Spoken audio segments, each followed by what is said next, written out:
Hi everybody, it's Mr. Dowling here, going to read you a story during the school closures. Make sure to tune in every day at 2 o'clock to get a new story which I will upload to my YouTube channel and also to my class teams for the boys and girls who are in my class at school. Now, our very first story is called The Fantastic Flying Books of Mr. Maurice Lessmore. And this is by a man called William E. Joyce, and it's one of my absolute favourite stories of all time. I love this story. So, let's get started.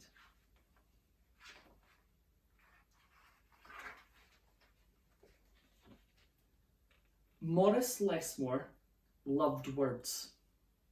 He loved stories. He loved books. His life was a book of his own writing, one orderly page after another. He would open it every morning and write of his joys and sorrows, of all that he knew and everything that he had hoped for.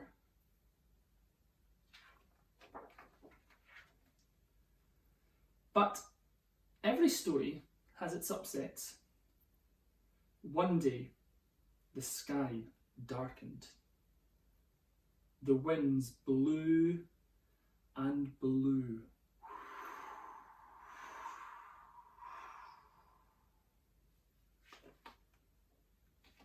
Until everything Maurice knew was scattered, even the words of his book. And look, there's Maurice Lessmore sitting in front of his house, and his house is upside down, it's on its roof. Oh no.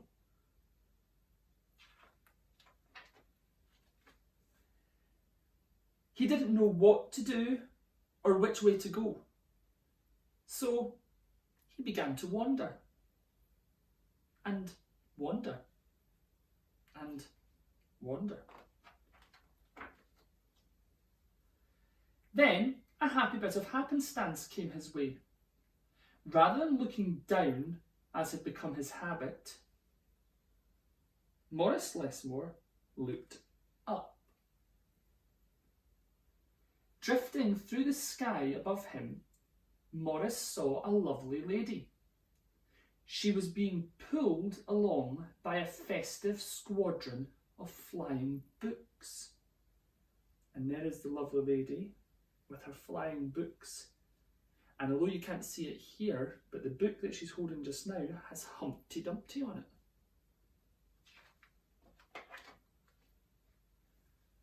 Maurice wondered if his book could fly, but it couldn't. It would only fall to the ground with a depressing thud. The flying lady knew Maurice simply needed a good story, so she sent him her favourite. The book was an amiable fellow and urged Maurice to follow him.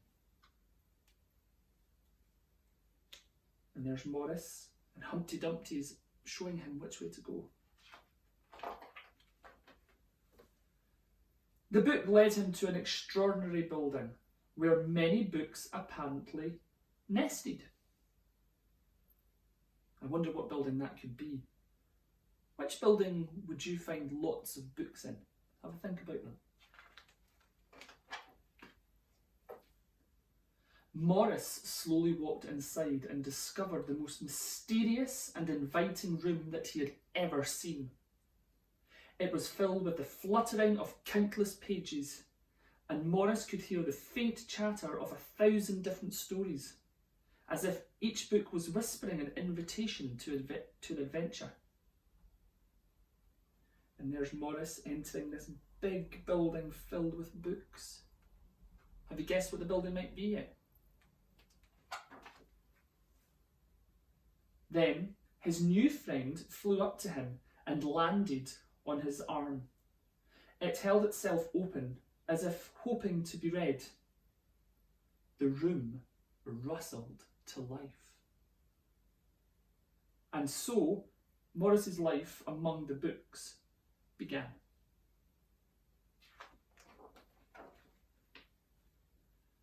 Morris tried to keep the books in some sort of order, but they always mixed themselves up. The tragedies needed cheering up and would visit with the comedies. The encyclopedias, wary of fact, would relax with the comic books and fictions. All in all, it was an agreeable jumble.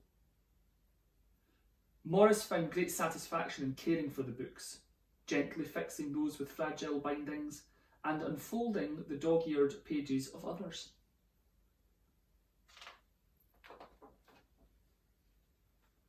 Sometimes Morris would become lost in a book and scarcely emerge for days. And there's Morris running over the letters and swinging from the letters and flying through the book.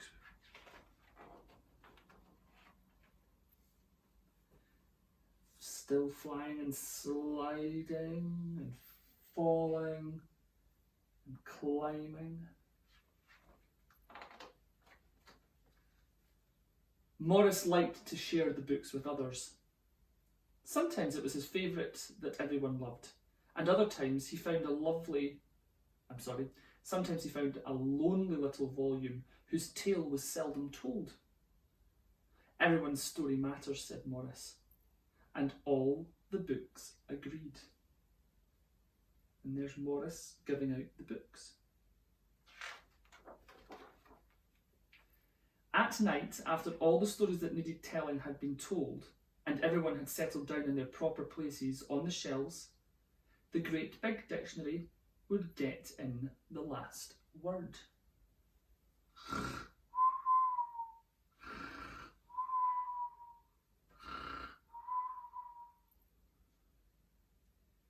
It was then that Morris Lessmore would once again write in his own book.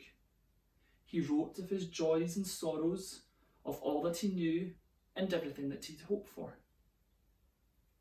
And there's Morris in his bed, which is actually a giant book.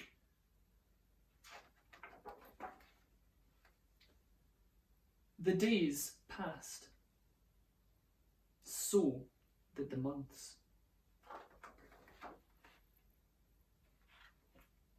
And then the years, and years, and years. And Morris Lessmore became stooped and crinkly. But the books never changed. Their stories stayed the same. Now, his old friends took care of him, the way that he had once taken care of them, and they read themselves to him each night. And there's Morris in his bed. He's an old man now. Time has passed very quickly for him. Then one day, he filled the last page in his book. He looked up and said, with a bittersweet sigh, I guess it's time for me to move on. The books were sorry, but they understood. Morris put on his hat and took his cane. As he went to the door, he turned and smiled. Then waved goodbye. I'll carry you all in here, he said, pointing to his heart.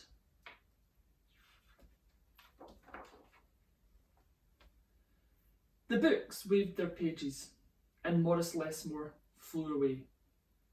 And as he flew, he changed back to the way he had once been, all that time ago, when they'd all first met.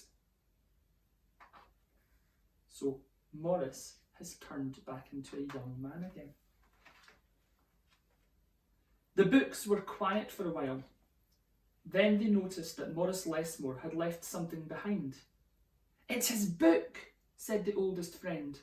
Inside was Morris's story. All of his joys and sorrows, all that he knew, and everything that he'd hoped for.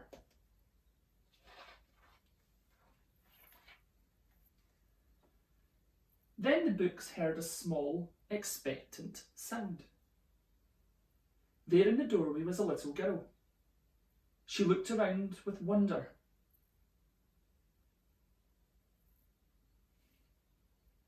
Then something fantastic happened.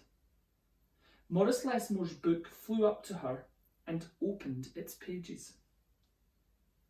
The girl began to read. And so our story ends as it began, with the opening of a book. The end. Thank you very much for joining me today for our first story time. The story we read today was The Fantastic Flying Books of Mr. Maurice Lessmore by William E. Joyce, and if you enjoyed that, I'm sure you could pick it up from a local library or order it from a bookshop. I'll see you again next time for our next story, which is going to be The Everywhere Bear by Julia Donaldson. Bye.